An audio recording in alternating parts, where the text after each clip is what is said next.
I'm Maya Nicholson, intern at Lawfare with an episode of Rational Security for January 28th, 2024.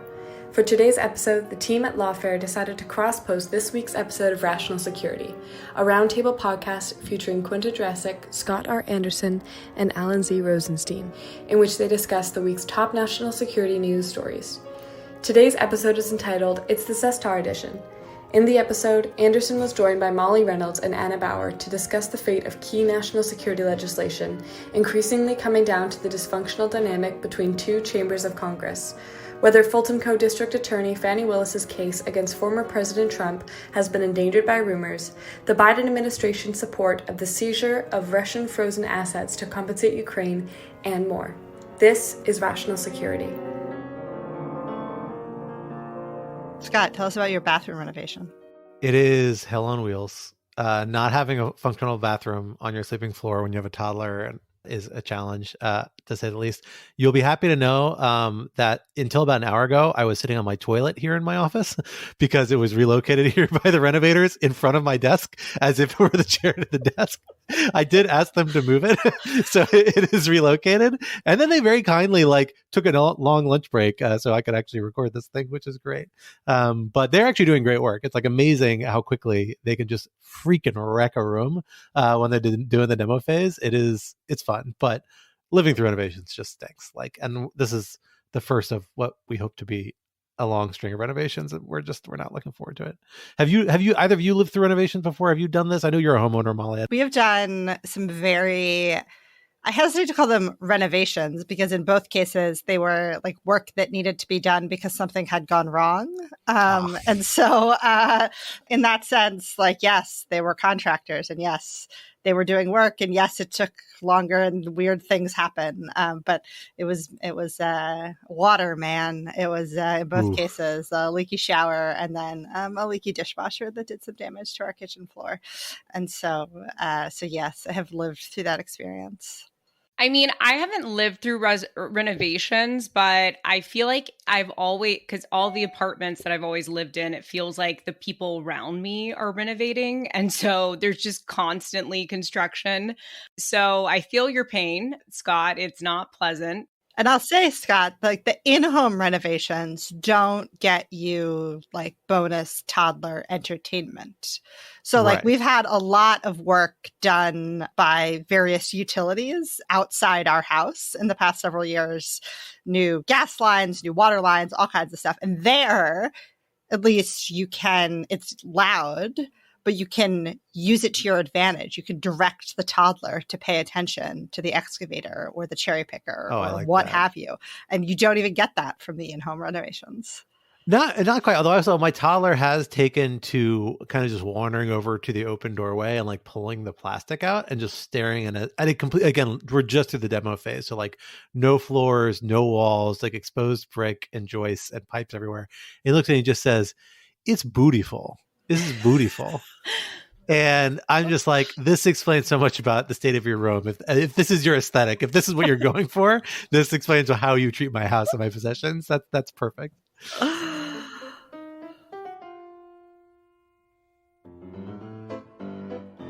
Hello, everyone, and welcome to Rational Security. I am your regular co-host, Scott R. Anderson, here with no other co-hosts of a regular variety on this particular episode, but I am thrilled to be here in the Jungle Studio for a very Bizarro-world inverted version of Rational Security, where there is but one host, by someone who very well might as well be a co-host at this point, because she's been on the show, I think, longer and perhaps as frequently as I have. Of course, I'm talking about Lawfare senior editor and Brookings senior fellow, Molly Reynolds. Molly, thank you so much for joining us here today. It's good to be back for the second week in a row. I did not even give you double header credits. Hopefully listeners can handle this much Congress content, but here we are. Well, I mean, next week you get a triple crown. That's why you got to come back for. I did wear a crown on my third episode. I think it's only fair that you do the same. It's a privilege we all earned. And we are thrilled to be joined with someone who might be up for her triple crown or quadruple crown this time. One of our more recent favorite guests. Of course, we're talking about Lawfare legal fellow Anna Bauer. Anna, thank you for joining us. Oh, thanks for having me. Yeah, I think this is my fourth time on, but there you go. I don't know what comes after the triple crown. Quadruple. cupcake? I don't know What we exactly. need is like a coffee punch card. And then when you fill up the card, I don't know what you get. That's on you, regular co-host Scott R. Anderson. But you can just say no once, and then you have to start all over again and come on 10 times. I think that's how we're going to play this. Well, I am thrilled, regardless, to have you guys here for what we're going to go ahead and call the CesTar edition. That is RATSEC backwards, in honor of this very upside down, topsy-turvy episode of Rational Security. Because in spite of having a little bit of a different crew and a little bit of a different format, we have some big national security news and some sultry kind of 90s television drama national security news as well coming in that we're going to be digging into in this episode. And I'm thrilled to have you guys here to help me do that. For our three topics, our first one is two houses divided against themselves. The fate of key national security legislation, including the Ukraine supplemental and border legislation, is increasingly coming down to the increasingly dysfunctional dynamics within and between the two chambers of Congress. What does this tell us about the way this institution has evolved and is operating in this very consequential year? Topic 2, Fanny, be tender with my love. Any Bee Gees fans? Not any Bee Gees? That is a deep cut into the Bee Gees. There is a song called Fanny, Be Tender With My Love. If you heard it, I think you would recognize it. It's got a familiar sort of riff, but that's okay. But I'm thrilled. That is a deep cut, Scott. I have had this in the back of my mind for weeks since I was like, the first time we should talk about this. Our usual like elder millennial cut. I don't even know where. Yeah, I don't even think that are the Bee Gees. The Bee Gees though aren't elder millennial. No. They are decidedly. We do some deep cuts sometimes. Yeah. I think this is more I grew up with this with my parents playing it in the car on road trips sort of situation, but I'll take it. When I start quoting Boston and Steve Miller Band, it'll be right in the same genre. But regardless, for this week, a story, of course, is that in recent weeks, Fulton County Prosecutor Fani Willis's case against former President Trump and his associates has been endangered by rumors that she is engaged in a longstanding affair with subordinate prosecutor Nathan Wade, and that she extended the investigation into former President Trump to secure more salary for him over the course of his time in her office. But is this story smoke or is it fire? What should we make of it? And what will it mean for the prosecution of former President Trump and his associates? And topic 3, Carpe Seize Em. The Biden administration has officially come out in qualified support of seizing Russia's frozen assets to compensate Ukraine, and the Senate Foreign Relations Committee is scheduled to consider authorizing legislation this week. Is this finally a route to accountability for Russia, or do the associated risks outweigh the benefits? For our first topic, I'm going to hand it over to me to get us started. Because we are circling back for another double dose of a topic we tackled a little bit last week with you, Molly. This is, of course, the affairs going on in Congress, because this is, in a lot of ways, the big national security news happening right now.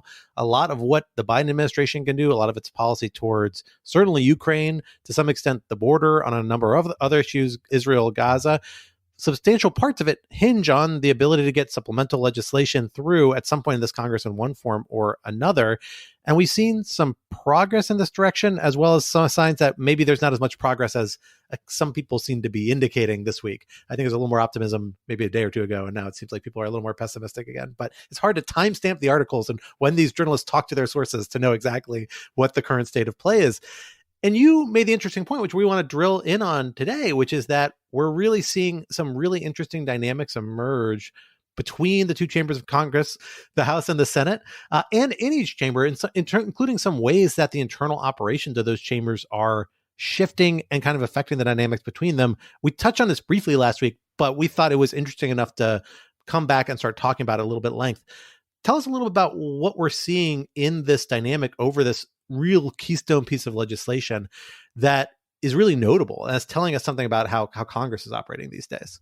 Yeah, so I think there's, if we want to take this and like zoom out a little bit to help us understand some things about how the contemporary Congress operates, I think one thing that I'd note is that, so in the Senate, which is at least at present still really driving these negotiations over a piece of legislation that would make pretty significant changes to immigration policy, and then would hopefully, by doing that, unlock support for additional assistance to Ukraine.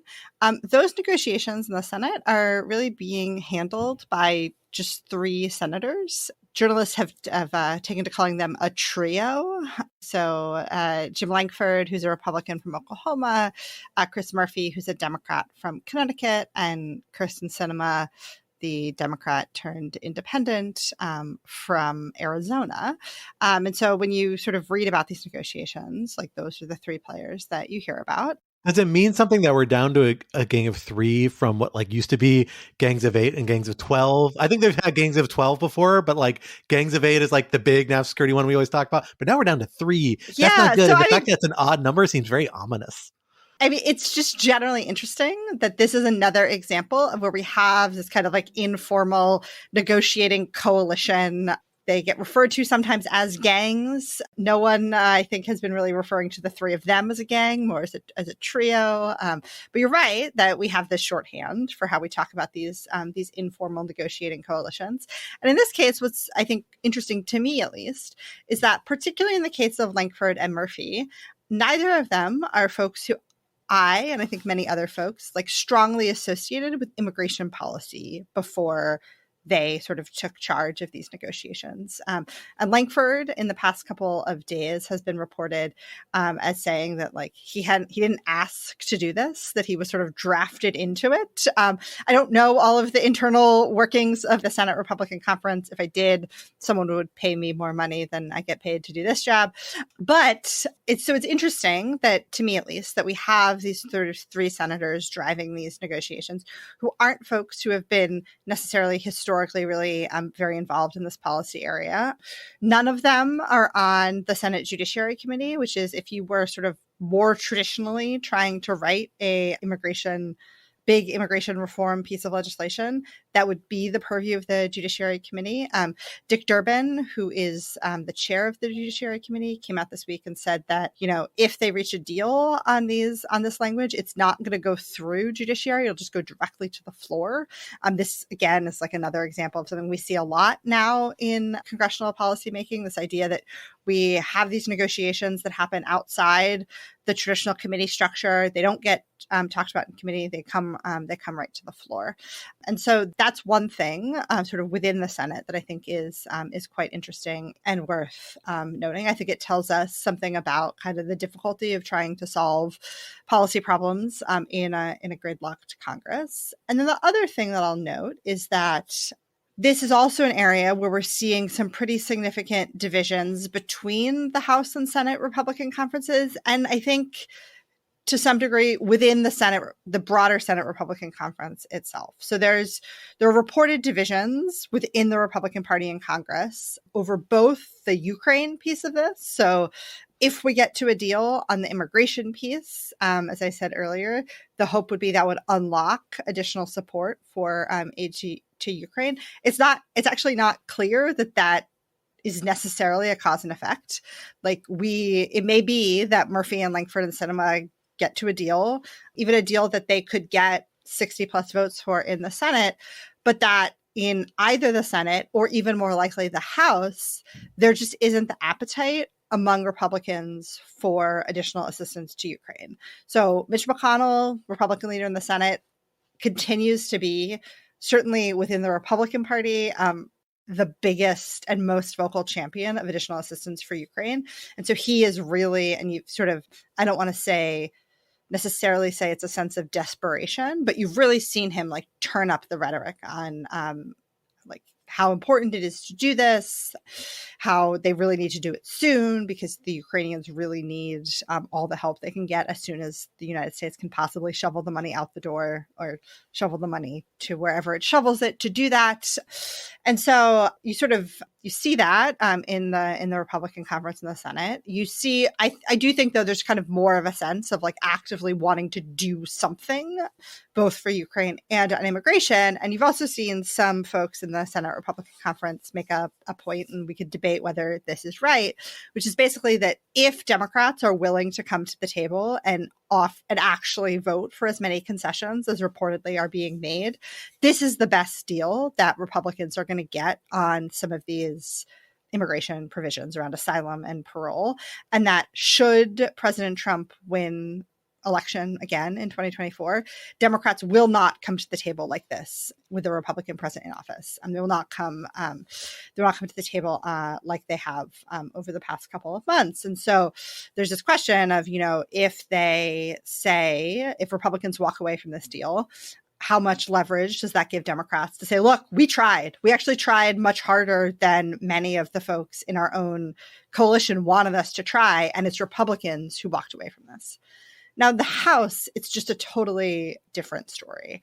The House, both in terms of where the center of gravity in the conference is on the policy, I think probably the median member of the House Republican Conference wants something much more conservative than what is already, again, I want to stress, reportedly a pretty significant set of possible changes to immigration law. I think the median House Republican probably wants something even more aggressive than what's on the table.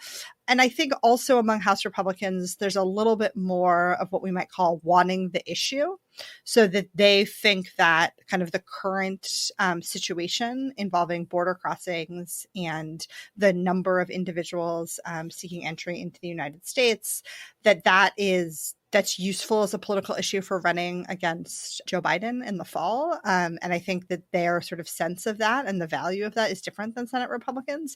And so that creates this, I think, really difficult set of dynamics, especially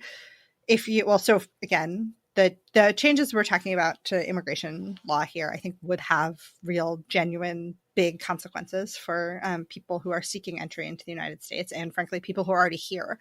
But certainly, if you are a person who cares a lot about trying to secure additional assistance to Ukraine, the fact that these two issues have become, it seems to me at least, pretty inextricably linked is just it remains a huge challenge for trying to unlock additional help for the Ukrainians. So, a consistent theme that has struck me as I have become more of a student of Congress, mostly at your feet over the last 5 or 6 years I've been at Brookings and Lawfare. It's music to my ears. It's been a wonderful experience. I have become, I think, a junior Congress scout at these days. I think I'm more or less official. I've written at least one article that involves a whole lot of congressional procedure. Actually, several articles that involve a whole lot of congressional procedure. So I've earned a couple badges at this point. The part that's interesting to me that people don't, I think, understand how essential it has been to the operation of both chambers, but particularly the House, is party discipline. And we've seen really interesting things happening with party discipline. We're kind of on both, it sounds like, actually. I have been looking at more of the House, but it sounds like me on the Senate too. Can you break that up a little bit for us and how, illustrate the role it normally plays, why it's important, and what's happening with it here in these cases? Yeah, it's a great question, Scott. So I'll say just one thing quickly about the Senate, and then I'll talk more about the House because it's actually much more interesting in the House. So in the Senate, I think what we have seen, again, particularly on the Republican side of the aisle over the past year or so, is weakening is probably the right word for it, of McConnell's kind of hold on the Republican conference. So this acknowledgement that more active acknowledgement that Mitch McConnell is not going to be the Senate Republican leader forever, and that there are issues, and I think assistance to Ukraine is probably number one on this list, where his own kind of personal convictions are not entirely in step with those of many members of his conference. And there's more of a willingness to sort of push back against what he's trying to do. I think there's a really probably best example of this was back in September when we were approaching a possible government shutdown. This is the possible government shutdown that immediately preceded the overthrow of Kevin McCarthy in the House to sort of orient us towards our possible shutdowns from this year. And there, when the House sent over a temporary spending bill to keep the government open that did not have additional assistance to Ukraine, McConnell, I think if left to his own devices, would have said, no, we're not taking this. We're going to put Ukraine money in. We're going to send it back to the House, and we're going to try and jam them. But his conference wasn't with him. They said, no, we'll take this deal with no additional Ukraine assistance, and that's what we should pass. And McConnell, because he is only as powerful as his conference empowers him to be, said, okay. So I think that's a sort of interesting dynamic on the Senate side. On the House side, though, we have seen basically a collapse of what political scientists would call Republicans' procedural majority in the House. And so in the House, the way that most significant legislation has generally come to the floor is that first, there's a kind of procedural vote on the legislation that sets the terms for debate. Says, are there going to be amendments offered? If there are, here are the ones that are in order. Are we going to waive any of the House's rules to get this bill done? That sort of thing. And historically, those votes on those procedural motions have been really strict party line affairs. And there's been a really strong norm that even if you, as a member of the majority party, are going to disagree with the underlying bill, you're going to vote against it, you vote yes on that procedural vote. Because if you don't vote yes on it, then your leader, the Speaker of the House, doesn't have the procedural power he needs to set the House's agenda. And we have seen a faction of House Republicans over the past 6 months or so be willing to just totally throw that norm out the window. We saw it happen to McCarthy several times before he got overthrown. It happened to Mike Johnson a couple of weeks ago.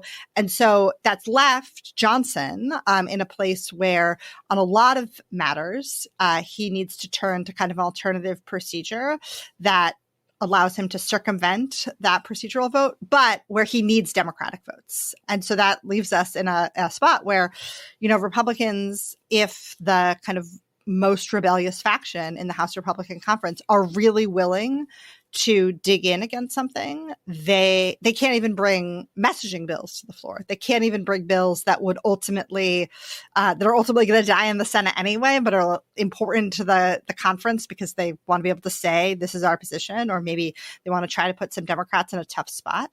They can't even bring those to the floor if you don't have the support of basically all of the House Republicans to vote yes on that procedural vote to bring things to the floor.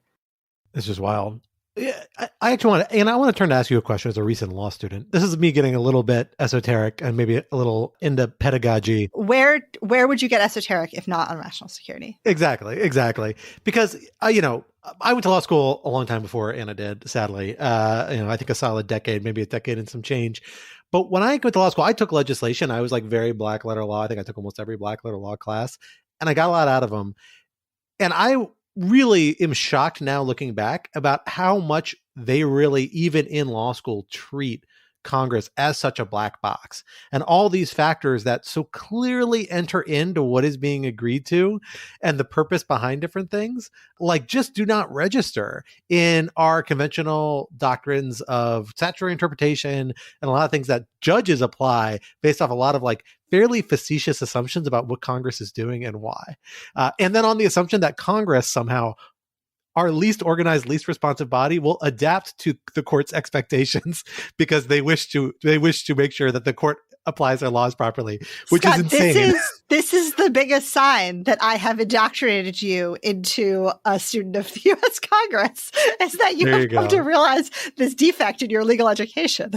It's just astounding. But I want to know, like, in the 10 years I've been gone, have things improved? I know there is like leg reg now, which I think is a brilliant class, which I think HLS requires all 1Ls to take. And they did while you were there. I think my wife had to do that when she was there too. So like, do you think it's better? Is this stuff like shocking and surprising to you? Or is this kind of like part of your understanding of the terrain that leads to our laws? Have we finally broken the shackles of like the legal formalism that was such a big part of, I guess, my legal education? I suspect like all lawyers before me. No, I mean, maybe I don't know what what did you take? It wasn't leg reg. It was, what was it? It was legislation and admin law, 2 classes. Okay. and they were both unpopular, but I went through them anyway. I mean, look, first of all, leg reg was not really my subject area. It's, but I will say that, I don't have the experience of knowing what it was like when you took it. I will say, though, I think that there still is, and maybe in some of the, I wasn't like you, Scott. I didn't take as many black letter law classes as I should have. As I went into 2L and 3L, I basically... You took Ben Wittes seminars. And I took Ben Wittes' seminar, and I took a bunch of clinical coursework. So which allows you to learn black letter law through practice. But I kind of just did not, I never took admin, which is something that people take later on. So I don't know, maybe if those classes are a bit different, but I think that the description that you gave is still pretty much the same when people take leg reg. You're not really talking about the realities of what Congress is actually doing when they're legislating and the kind of politics of it all. You're kind of looking at things at a very, surface level and applying these, canons of construction and doing statutory interpretation in a way that feels very removed from the reality of politics. And so if that is what you're saying, your experience was like, my experience was still very similar when I took leg reg. But it is a good point that, it's within legal education, there's just this kind of gap between the reality and then, how lawyers are being trained to look at statutes and to think about legislation.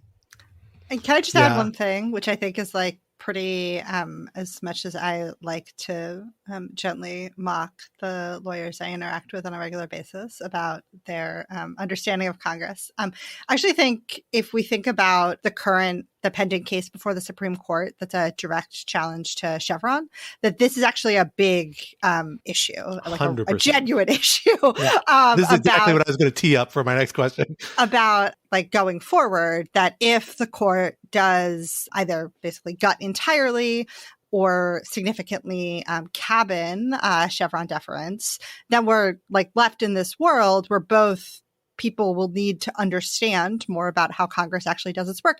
And Congress will need like more resources and more expertise to actually figure out how to legislate in a post-Chevron world. I would also like to add that I did take leg reg during the pandemic when things went online. No excuses, Anna. My experience of learning leg reg was probably very different from anyone else's because it was, right when the pandemic hit and things were very challenging for both students and professors. So shout out to Jody Freeman, who was a great professor. No offense taken, Professor Freeman. We have no doubt you did your good work on Anna here. And I will say there are some law professors who've done really cool scholarship around some of this stuff. Abby Gluck has done stuff for a long time. I'm thinking of an article she wrote like 10 years ago about breaking down how wrong most of our Kansas statutory interpretation are. Jesse Cross, a classmate of mine, does really interesting stuff at USC. He was at USC. I don't know if he's still there now. But so there's cool stuff happening in academia. We'll see when it transfers into actual legal teaching or pedagogy. Before we break from this topic, Molly, I want to come back to you on one more thing, which is kind of like looking forward a little bit, right? So like these dynamics are changing. And they seem, you tell me if I'm wrong about this, but they seem to like fundamentally be changing for exogenous political reasons that don't seem likely to like break in a major way. I could be wrong about that, but like you essentially have, particularly in the House, a contingent within the Republican Party that like has a strong incentive to be obstructionists. And they are driven there by an ideological factor, but ideological reinforced by politics and political incentives. And it's not clear to me how you break out of that, really. Maybe the Republicans lose more, and so they have an incentive to like bring in more moderate people. But, a lot of these people seem very motivated by like their elections and their congressional districts and might not be swayed, as evidenced by the lack of party discipline, by the needs of the broader party. So I guess my question is like, what do you do if you're a leader of this party? Like, what does Mike Johnson do? We heard this interesting pitch that got floated. I don't know if it was real or not. It was real purported. I didn't dig into it enough as much as I should have about like Democrats, kind of putting a lifeline out to Mike Johnson as a way to try and move some of this legislation forward, saying like, we'll back your speakership essentially to some extent. Is that realistic? At this stage, that was something that that seems very intuitively sensible to me on a very bland, here's like the nuts and bolts billiard ball of the institution and how their interests seem to lie. But it was very poo-pooed, I think, correctly, and like was seen as just totally implausible given political dynamics and culture in the House in particular during the Kevin McCarthy incident. But do those become more realistic as you just run out of other solutions? Those unlikely but still possible institutional connections? Like, where does it go from here? What is the trajectory? Yeah, they're both great questions. On sort of like much bigger picture about the future of Congress, and here I think we're mainly talking about sort of the future of the Congressional Republican Party, because that's the place where you have this large and growing faction whose sort of goal in Congress seems to be to shout about things as opposed to do things. And the incentives are self-reinforcing. So as people who might be looking at running for Congress in an open seat say, oh, is this the right job for me? And they look around at the people who seem to be successful in the job, and they're all the people who are doing the shouting and not the people who are doing the legislating.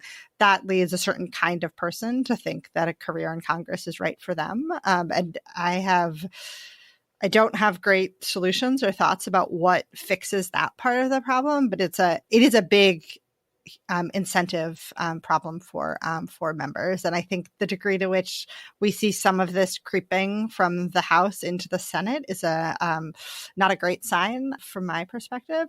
In terms of the like most proximate question about Mike Johnson, you're right that we have seen a couple of House Democrats, named and unnamed, say that, if Mike Johnson brought immigration and Ukraine deal to the floor, and he was faced with an attempt to overthrow him as a result, maybe some Democrats would be willing to prop him up, which is not what happened with Kevin McCarthy. I don't think that that's likely. I think it's unlikely mainly because I don't really think Republicans have the appetite to go through, I think I said this last week, to go through the experience that they went through in the 3 weeks after McCarthy got overthrown. I don't think they want to go there again, particularly because they ran through much of the list of plausible McCarthy successors before they ended up with Mike Johnson. And so if it's not Mike Johnson, then who is it going to be?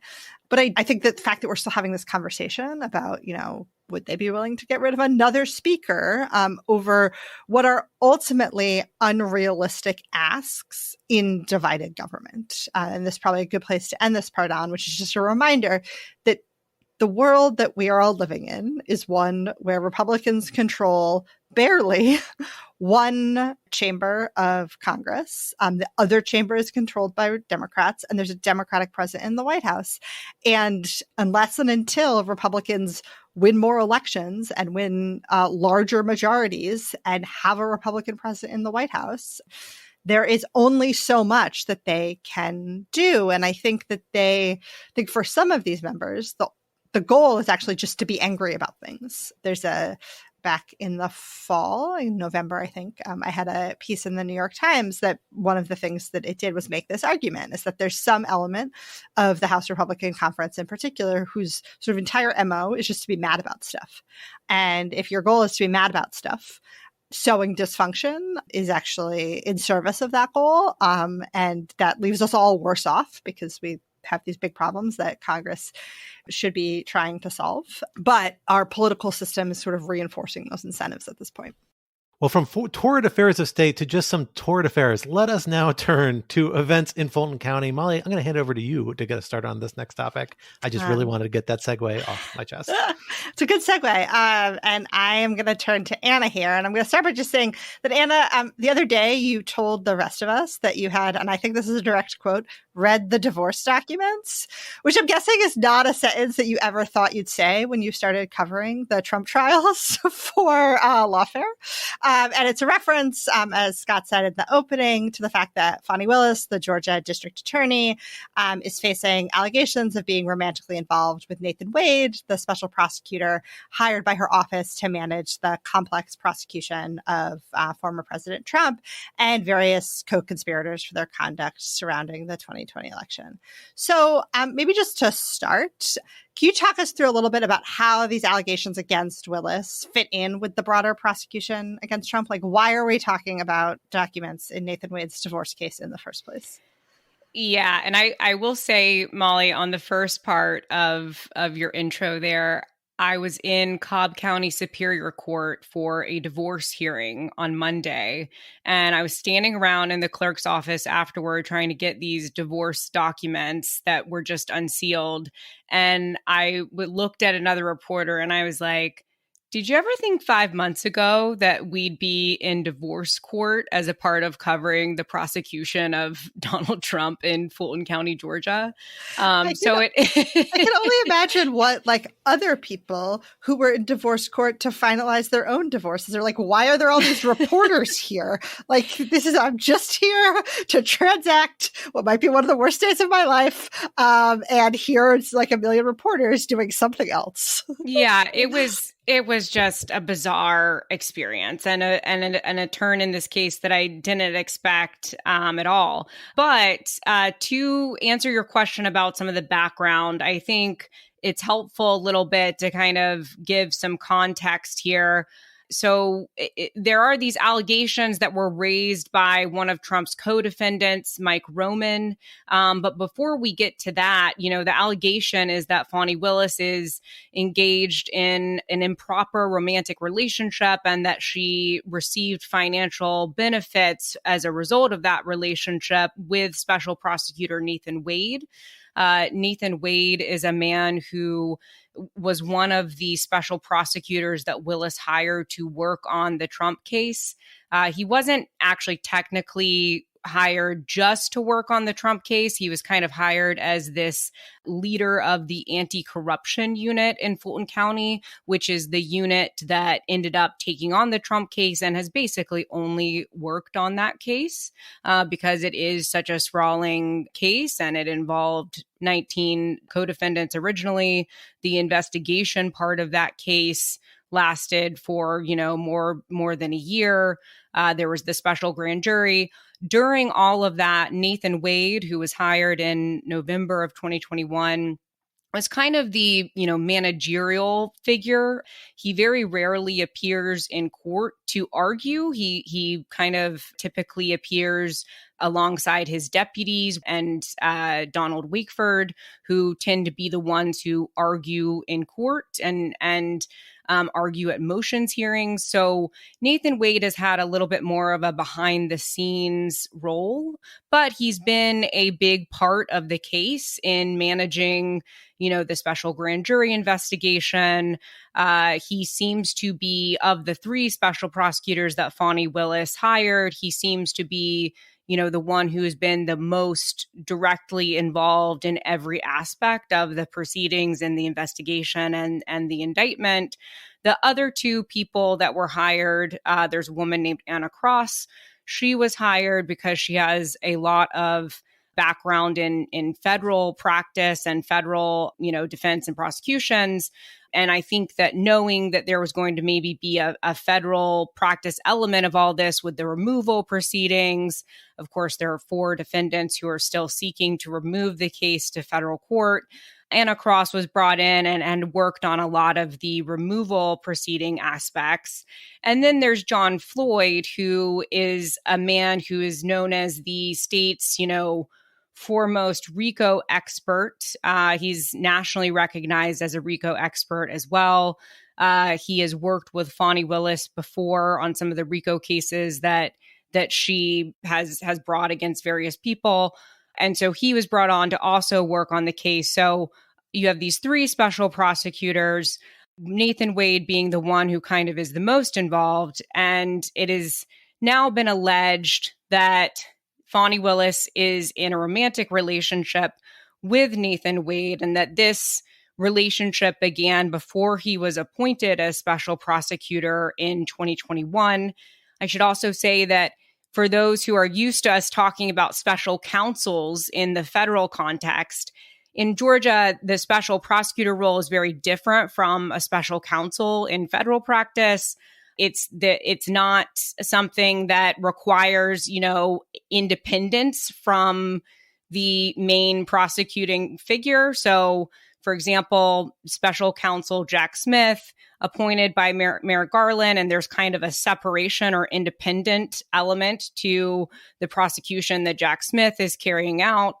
Merrick Garland isn't supposed to be really involved in the decisions that Jack Smith is making and that kind of thing. That's very different from what's going on here. a special prosecutor in Georgia is someone who is brought in as like a contract attorney. So they're not a salaried staff member, but they're usually brought on and paid an hourly rate, typically because maybe there's a specialty area that the district attorney needs a special prosecutor for, and they have kind of relevant experience. So, for example, Anna Cross and John Floyd are two really good examples of that because of their kind of specialty areas in federal practice and then in RICO prosecutions. Or, it's maybe the case that you want to bring on a special prosecutor because your office just doesn't have the capacity with the current salaried staff members that you have. And so because of the rules around, caps on certain salaried staff members, you have to bring in a contract attorney. So that's the difference. So all of this came about and was alleged in a motion by Mike Roman, who's one of Trump's co-defendants in the RICO case. The day that motions for pretrial motions were due, around 5:30, this motion hits the docket. It is a motion to disqualify Fani Willis and Nathan Wade and to dismiss the charges against Mike Roman. And in the motion, Mike Roman makes the argument that, there is this improper romantic relationship, that Fani Willis hired Nathan Wade, who it's alleged that he was not qualified to, be appointed as special prosecutor. It is alleged that he's paid, a fee that is quite high relative to other special prosecutors or other contract attorneys in Fulton County. But the kind of real legal argument here is that because of this romantic relationship, Fani Willis has gone on trips with him that he has paid for and kind of, so-called lavish vacations. And that is basically in effect a kickback of sorts, that he's being paid by the county and then they're going on these vacations that he's paying for. And so then she's receiving this, indirect financial benefit that in effect would give her a kind of, a pecuniary interest in prolonging the case or expanding the case. And Mike Roman says that as a result, under Georgia law, that means that Fani Willis should be disqualified.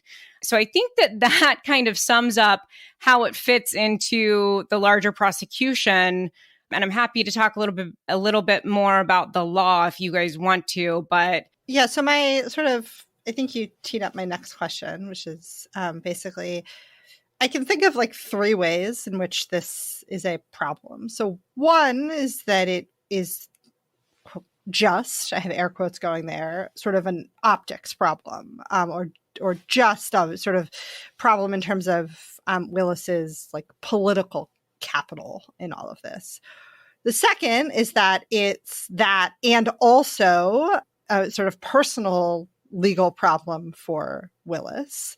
And then the third is that it's an optics problem, a personal legal problem for Willis, and also somehow sort of threatens the actual investigation and the set of charges that Willis's office has brought against Trump and his various and sundry co-defendants. Kind of how would you characterize the problem?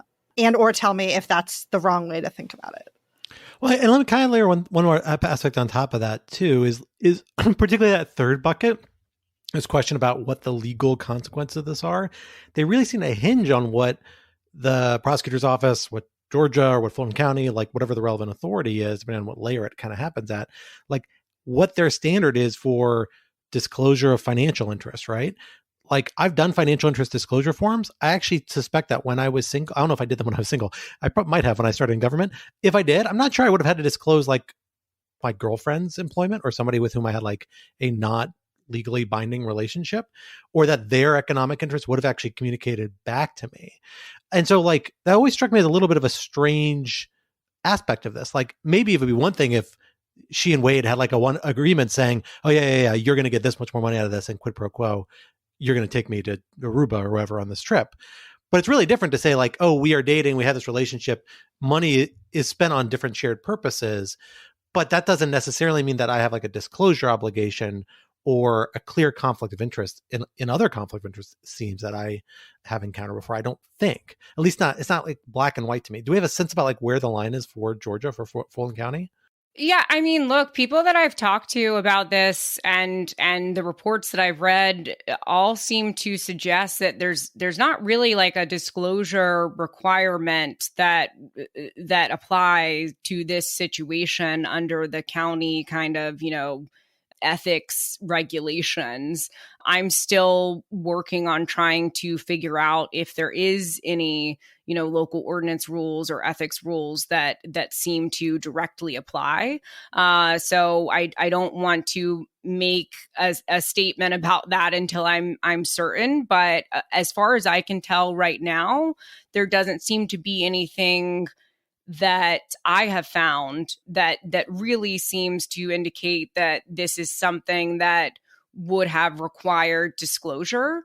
I will say, though, that in terms of the legal standard, and because that is related to, the question of just generally, good governance and, the procurement rules around Wade's hiring and that kind of thing, right? Whereas there's the separate issue that I think people tend to confuse is just, these more general kind of issues around, was this unethical? And does it raise questions about whether Fani Willis broke some rules that apply just generally in terms of the position of her office and hiring rules or ethics rules? And then is there a conflict of interest that is disqualifying as it relates to the Trump prosecution? So under Georgia law, the kind of the standard that has been developed is whether the district attorney has a personal stake in the defendant's conviction. So that could be, something that is pecuniary or personal stake, some examples, and it has to be an actual conflict. It's not typically, just the appearance of propriety that matters. It has to be something that is more than just a speculative conflict or something that's a little bit more remote as it relates to the prosecution of the particular individual, here being Mike Roman. And the, examples of some of this, for example, would be a prosecutor who has a specific relationship with a victim, although there are circumstances in which prosecutors, for example, special prosecutors who are representing the family of a victim in a case in a civil suit, have then been brought on to work on the prosecution, and that has found to be not disqualifying. There are other examples in which, for example, if a prosecutor is prosecuting someone who they previously represented as a defendant. So those are the kinds of things, or most relevant here maybe would be Georgia courts have found that special prosecutors who are hired to work on a contingency fee for the seizure of assets would basically, that is a conflict of interest because it gives them an incentive to, the more assets that are seized, then the higher their rate is. And Georgia court said that's disqualifying because it's contrary to public policy to pay prosecutors based on a contingency fee. So those are some examples of where Georgia courts have found that there is a conflict. In the context of this case, we've actually seen a disqualification motion succeed previously. Fani Willis was disqualified from investigating Burt Jones, who is the lieutenant governor of Georgia. And Fani Willis held a fundraiser for his then political opponent in his lieutenant governor race.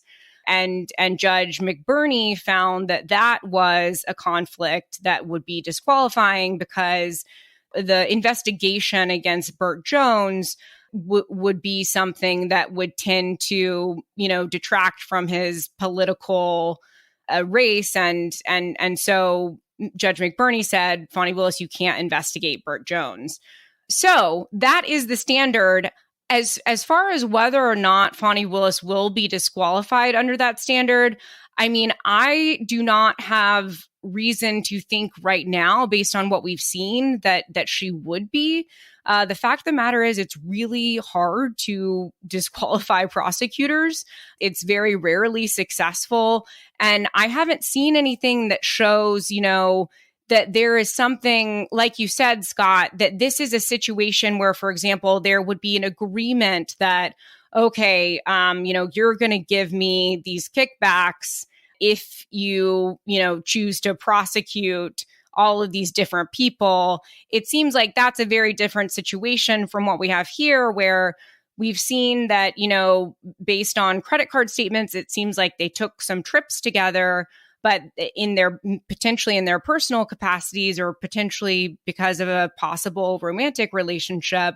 But I haven't seen anything that really raises the question of whether this kind of, these trips or this relationship would give Fani Willis a stake in the conviction of Mike Roman. It seems like a more kind of generalized issue that might cause problems for her, politically. That's one of the buckets that you mentioned, Molly, that I think is the most significant here, because it really feels like a turning point in the narrative around the case, in the political capital that Fani Willis has, because it really does seem like, whether or not this is disqualifying as it relates to the Trump prosecution, I think there is some real criticism and questions that are raised when it comes to the ethics and the propriety of hiring a romantic partner to run this high profile prosecution.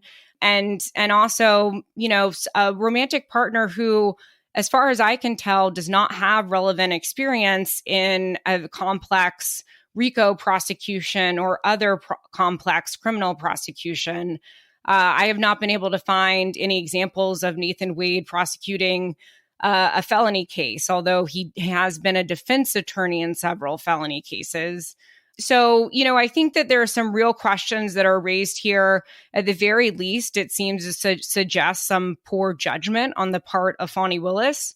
But I am, based on the state of the facts that we have now, which, again, that might change, I'm a little bit doubtful that it will end up being disqualifying. But it's certainly not, a frivolous argument in my view. But speaking of public officials receiving, or as it relates to our next topic, seizing pecuniary gains, the United States has recently shifted its policy position in favor of proposals to seize frozen Russian assets and provide them to Ukraine as compensation for Russia's unlawful invasion of Ukraine.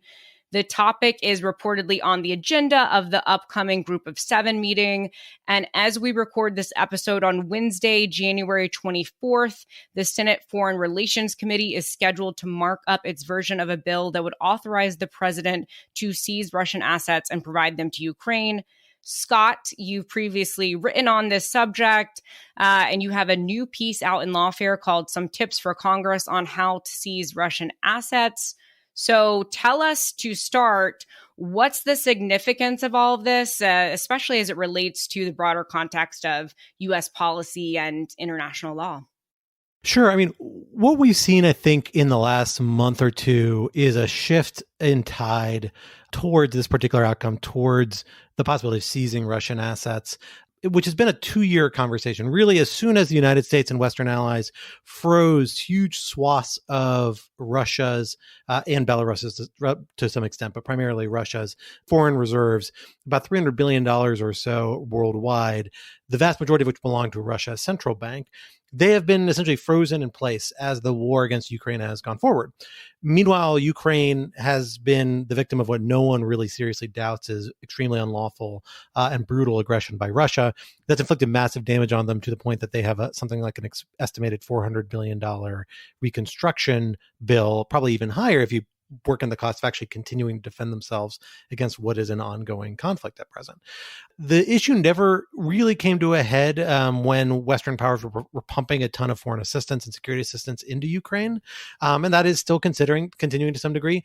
But as the political dynamics around direct bilateral foreign assistance, particularly in the United States, but in other countries as well, has gotten more tight. We just spent our first segment talking about the challenges facing Ukraine assistance supplemental in Congress currently. You've seen growing interest in this idea that maybe we can use these frozen Russian assets and to provide them to Ukraine as compensation for the damage it suffered. The moral logic is very compelling, but as I wrote in a piece with Shemin Keitner, one of our contributing editors and a former counselor in international law at the State Department, we wrote a piece way back in May 2022, kind of laying out how this is actually not that easy to do legally for a variety of reasons, both domestic and international. At the time, there was this big argument that some people were making that this could be done under existing statutory authorities. That's really a hard argument to make. It runs very contrary to how those authorities have been interpreted by the courts, by the executive branch, to the legislative history of those measures. And then we have this idea of, Congress authorized legislation to do this. It's something that they haven't really done before. We only have two really limited incidents of Congress legislating the seizure of foreign assets during peacetime, foreign state assets, I should say. There's a long tradition of seizing foreign assets, including foreign state and foreign national assets during wartime. That's very well established, but there's always been this sharp binary. And Congress has really only pushed the envelope twice. Neither one was for a huge sum or for a large scale item, and neither one was challenged in the court. So there's no case law from the court saying here's how we think about this domestic seizure ability. And it's all laid out against, of course, a backdrop of constitutional rights, and particularly the takings clause, which says usually when the government takes property, you're supposed to compensate somebody. Okay, well then the wartime exception is an express exception. The Supreme Court has found that doesn't apply during wartime and wartime seizures. But then if you're going to do it during peacetime, how do you justify that? You've got to find some other reason why that doesn't apply here. The Justice Department, when they considered doing this but never actually pursued it in 1980, they argued essentially the takings clause doesn't apply to foreign governments, and so it doesn't really matter here because it only applies to private property. But that narrow reading of private property isn't the one the Supreme Court has applied subsequent to that in other contexts. And notably, lower courts, while some of the lower courts have said that foreign state governments don't have due process rights, they have said state-owned entities of foreign governments have due process rights, as long as they're not an alter ego of the state. And that can include foreign central banks, foreign wealth funds, all the sorts of things whose assets could be targeted by this. So it's a convoluted question. I ultimately think there's a good case Congress can do this, but it's a kind of untrodden legal territory, and there's a lot of places things could get caught up kind of all on the way that I think we need to be honest about, and Congress needs to be honest about and aware about as they're plotting out how to best go about this. And that's before you even get to the international side of this, which is the most important. Of the $300 billion that Russia is estimated to have that are frozen around the world, only about $5 billion people think is in the United States. It's a big sum of money, but it's kind of a drop in the bucket compared to what Ukraine needs and what assistance it's gotten from a variety of countries is kind of continually getting. Although again, that number is rapidly diminishing. So the question then becomes how can the United States persuade European allies, and particularly Belgium of all countries, where most of these assets are actually held, the jurisdiction in which they're held, to go along with an effort to use these assets to provide compensation to Ukraine? That's the bigger question that's going to be discussed at the G7. It involves very complicated questions about how you think about international law, and probably a need to what's called progressively develop how we think about international law, basically to budge the rules in a way that we can build consensus around. Because traditionally, states like the United States, powerful states, have often actually argued against international law allowing self-help to just secure reparations and compensation for internationally wrongful acts, particularly from foreign state assets. So this would be a big gap in that regime, and it makes a lot of people uncomfortable. And underlying all of this is the concern that this is going to be one more measure, like the sanctions themselves, freezing these assets, that's going to scare all sorts of foreign governments away from the U.S. economy, U.S. financial system, and the Western financial system altogether. Having the fact that the United States is a premier destination for foreign government assets for them to hold their foreign reserves, hugely beneficial to our economy, is the reason our bilateral sanctions are effective as they are. And if that were to be diminished, it would clearly hurt U.S. interests, economic and otherwise, indefinitely, essentially, because that probably is a status that would not be coming back. Now, it's probably not realistic to assume that this is going to be the straw that breaks the camel's back in that regard, and this is going to send people fleeing. But I think it's also too optimistic to say that there's no chance that this has any impact. The truth is probably a great degree of uncertainty along the margin, and depends a lot upon how Congress goes about doing this, along with the executive branch of the Biden administration that's now on board with some version of this, although very much emphasizing the multilateral aspect of it. So that's really the question that Congress is wrestling with now, and that the executive branch will be wrestling with in the weeks to come as they lead up to that G7 meeting. So, Scott, can I ask a sort of follow-up question to that? That Hart refers back to what we talked about at the top, which is, so if you think, as I do, that there's only so much sort of political capital within Congress for aggressive legislative action to aid the Ukrainians, and you made the point that at least that in dollar terms, there's actually not that much Russian money that the U.S. could seize in U.S. financial institutions. Is this, to your mind, where they should be spending the political capital? How does this sort of fit into the broader legislative picture of the U.S. trying to provide support for what Ukraine is doing? So it's a really hard question. And frankly, I think this is it's a good one that reflects why a lot of people, including me, had reservations about really going gung-ho this route, particularly earlier in this conflict several years ago, because this talking point that there is this Russian money out there is not infrequently deployed as an argument to say, we should just use that and stop spending our own money, or lean on that first, and then we can talk about doing U.S. foreign assistance. It's a substitute for foreign assistance. But that's not, of course, what this money is supposed to be. Ukraine is owed reparations. It has suffered damages. It is entitled to that money. The mechanism by which it gets it isn't clear. But very few people disagree that it's entitled to, if not all that money, a substantial part of it, if and when the international claims actually kind of come to fruition, and you get some sort of settlement. The question then becomes, well, how, it's not particularly fair to say, we're going to expedite this, but only so that we can stop paying you the assistance that we think you need anyway. It begins to be used to subsidize Ukraine's allies as opposed to actually assisting Ukraine, because the net sum to them gets kind of accounted out. That was really dangerous. I think a real concern for a while. And I think a reason why, frankly, the Biden administration was very reluctant to kind of go whole hog on the situation, in addition to that kind of risk of scaring people out of the U.S. economy, the de-dollarization risk, as it's called. I think at this point, they are more willing to entertain it, both because it's probably perceived as being somewhat less harmful in that regard, because the dynamics around future assistance are already so complicated, and also because I think it is tied up in these negotiations over the supplemental somewhat indirectly. But I think a lot of legislators on Capitol Hill have kind of said, we need to see action on the Repo Act. It is co-sponsored on the Senate side by Senator Risch, who's kind of the ranking minority member on the Senate Foreign Relations Committee. So he feels very strongly about it, has been really pushing for action on it.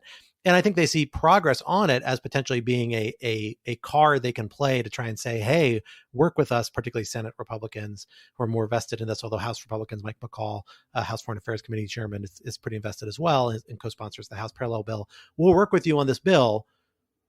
We're not going to pretend like it's going to wash out all these other requests, particularly if it only ends up in being a $5 billion amount, which, again, a lot of money, but not compared to the overall assistance that Ukraine needs.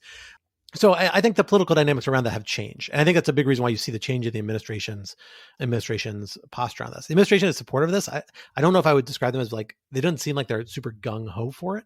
Although there's some arguments of saying that they're eager. My sense is that the focus is much more on the multilateral element. They've really, most of the statements we've seen, which have been pretty quiet so far, again, they've been kind of slowly and quietly rolling this position out over the last few months, which evidently they've had since November, has been, hey, we are working with foreign allies to do this, and we will need authority to do it. And if Congress wants to give us that authority, that's great.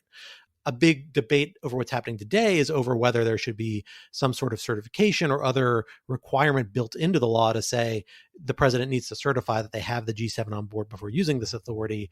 Some people say, no, that's a waste of time. You should keep flexibility. There's a argument that is unconstitutional floating around, which I don't think really carries water, but it's out there and being voiced by some prominent people.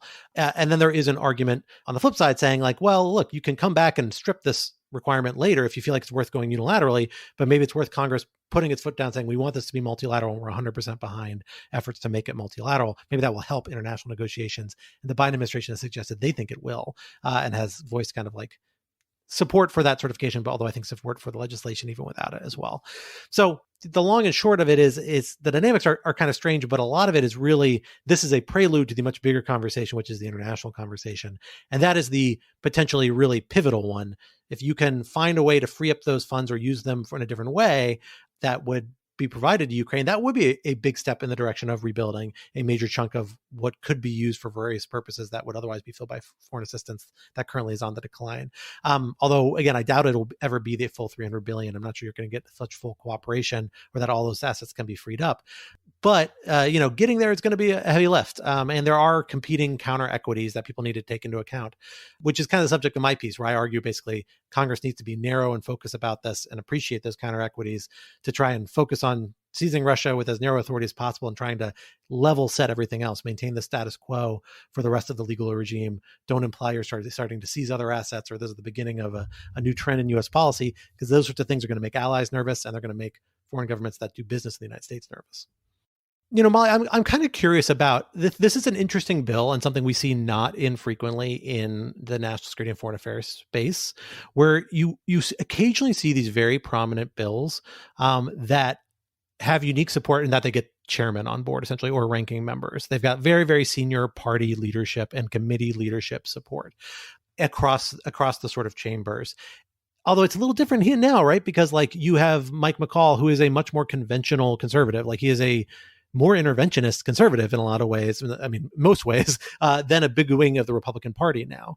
Senator Risch is kind of an outlier in a lot of different ways. Senator Corker was a little more in the more Mike McCall lane. I think Senator Risch is a little bit an outlier, but in a kind of similar vein. I don't think anybody thinks he's like a conventional Tea Partier on the foreign policy sort of set of issues.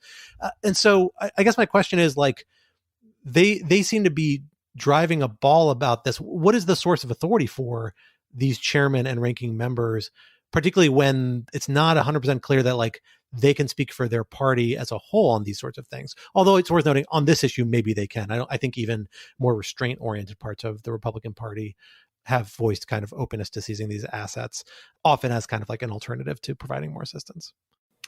Yeah, and that's part of why I asked the question that I just posed to you about, and sort of at its heart was wondering if part of what's going on here is that for some folks who are supportive of this legislation, it's seen as just another tool in the toolbox of ensuring sort of U.S. and multilateral support for the Ukrainians. And then for other members, they sort of see this as a substitute for additional U.S. assistance. I believe this morning, the Senate Foreign Relations Committee approved the legislation with sort of broad bipartisan support. I don't think it was quite unanimous, but I think it's an illustration of a dynamic that we've seen for a long time in foreign policy in Congress, which is the existence of kind of a broad bipartisan consensus around certain understanding of the U.S.'s role in the world that looks more unusual to us now because so many other areas where there had ever been bipartisan consensus has started to fall away. And so in some ways, why seems like an outlier is because the other places where we used to see this kind of cooperation are fewer and farther between, though, again, not unheard of in other policy areas either. So the other sort of the biggest Congress story that's not national security related right now is the existence of this bipartisan tax deal in the House that would pair an expansion of the child tax credit with sort of tax breaks for businesses. It's a very classic log roll in Congress. And that also seems remarkable to us because it happens less frequently than it used to. And so I think the answer to your question, Scott, is that this seems unusual because it's one of the last holdouts of some of this kind of bipartisan cooperation that we used to see in other areas as well. Well, folks, that brings us to the end of our conversation for this week. But this would not be Rational Security if we did not leave you with some object lessons to ponder over in the week to come. Molly, what do you have for us this week? So I have a book recommendation. If you are a David Grann fan, this book will not be new to you. But his most recent book is called The Wager. So folks may be familiar with David Grann as the author of Killers of the Flower Moon, a book whose movie adaptation was nominated for several Oscars this week. But The Wager, which is his most recent book, is a book about a British military vessel that runs aground on the coast of South America, and then what happens after that. About a third of the way through it is a remarkably detailed piece of storytelling. I will caution listeners that if you have the same reading habits as I do, which is that you read primarily just before going to sleep, this is not the best book for that time of the day, because there's a lot of starvation, a lot of death. But it is just a remarkable piece of storytelling. And so I recommend it to all of you. And I believe it too is being adapted into a film by Martin Scorsese. So you can get ready for that as one of my object lessons in the future. Well, for my object lesson this week, I will share a story. One of my favorite things happened to me, not once, but twice, even kind of 3 times, depending on how you count it, in the last few days, which is that I've had a Rational Security or Lawfare listener or reader come up and talk to me in the wild. It used to happen more often when I got out more. It doesn't happen as often as it used to, but in the one day in the last week and a half where I've not been either snowed in or home with a sick child, I went to go try and watch a football game at a brewery with my family. And found myself awkwardly lingering around the margins of a birthday party that had this TV on, the only TV on the game. And it turns out the birthday boy listens to the podcast, watches and reads Lawfare, and let me not only watch the game, but offered me cake, which is very nice. Although I declined because I'm trying to eat healthy these days. But regardless, I want to wish a very happy birthday to Paul. Thank you for your generosity in sharing your screen and your cake. And just put out a general call out there. Hey, if you're out there in the wild and you see me, or I will say anybody of my co-hosts, maybe Quinta or Alan will hold that against me one day, or Molly and Anna, I'll let you speak for yourself, but come and say hi. It's great to meet people. It's always nice. Positive reinforcement is rare in this world. You don't get it on Twitter. You don't get a lot of other places. It's nice to get it in person. So by all means, come over and say hi. It always makes my day. And thank you, Paul, for making my day this weekend. Anna, what do you have for us to bring us home? Yeah, well, happy birthday, Paul. I should say that I think this is the same guy who also ran into Ben Wittes. I think that's right. When I was going to meet Ben for brunch. And so I just missed Paul. So I'm sorry I missed you, Paul, but happy birthday. Okay, so my object lesson, I don't even know if this counts as an object lesson, but I just have some words of praise for the Cobb County Superior Court Clerk's office. Because I was there the other day, as I said, for this divorce court hearing. And then, afterward, they unsealed the divorce records of Nathan Wade, who is in the middle of the process of divorcing his estranged wife. And that has all become a part of the, ongoing Fulton County allegations brought by Mike Roman because it was argued that, there might be some evidence of this relationship in the divorce records. So after the hearing, I went down to the clerk's office to try to get access to some of the documents that were unsealed because many of them were not available online. They kind of, you have to go in person and kind of like a library situation where you have to go to the terminal to view the documents. And clerks' offices are very busy, which is understandable as to why many clerks' offices are entirely unhelpful when you're trying to, get some documents. I've worked with a lot of clerks in different state courts, and it's not always the most pleasant situation. But the Cobb County Superior Court clerks were incredibly nice. They helped the journalists who were swarming their office to get some of these documents. And it was just, they made it a really pleasant process, which is, like I said, unusual when you're trying to get documents. So if you have to get divorced in Georgia, and if you can do it in Cobb County, my object lesson would be do it at the place with the best clerks, which is the Cobb County Superior Court. So that's my object lesson. It's so weird that that's the city motto is if you have to get divorced, do it in Cobb County. Exactly. and have a salad while you're here. That's my object lesson. I like it.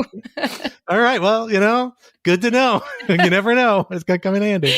Hopefully not soon.